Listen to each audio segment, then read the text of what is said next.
Food and Agriculture Organizations FAO hala workshop konaba Inception Pre-Feasibility Assessment for a Programmatic Approach iha Timor-Leste. Workshop ne halau iha Beach Garden Hotel sexta-feira ne. Assistente representante FAO ba programa iha Timor-Leste, Paula Lopes da Cruz informa. Objetivo desse workshop ne atuare pre-viabilidade ba implementação ne bem efetivo nesse programa agroflorestal niang.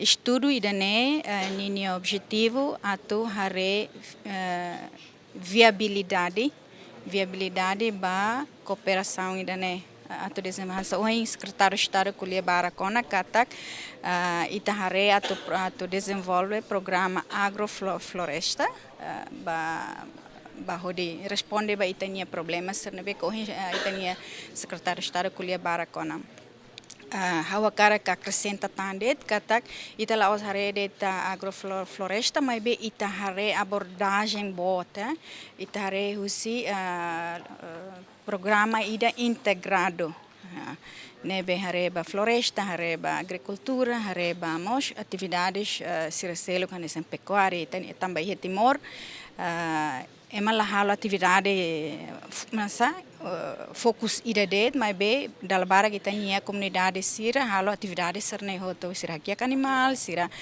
mos kuda ai sira mos halo narsa agricultura kuda ai horis hanserne então estudo ida ne atu ajuda ita hare ninia viabilidade para desenvolver programa bot ida ne programa integrado ida.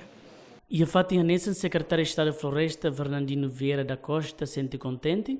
Também ele é livre mútuo com o parceiro de desenvolvimento CIR, onde discute com o Timor-Leste na floresta, para o Inha do Sai Dia Cliutang. O projeto Irané se beneficia para Timor, se beneficia para Itautu. Ita kata política no governo constitucional, ita kata ia nebe aprova ia 2023 e anevamos se o insaprato na FATIN continua a promover programa reflorestação no agrofloresta, nebe macanesa retano na aprovação em 2012, onde continua na FATIN implementa ia itinerário território Timor-Leste. Ita tene kata agrofloresta nia sistema combinação ida nebe entre agricultura e floresta, o insaprato bele desenvolve itania área sira crítico, liu nessa halotos e a lolon sira, o prática agricultura ou agrofloresta, o não bele for sustentabilidade,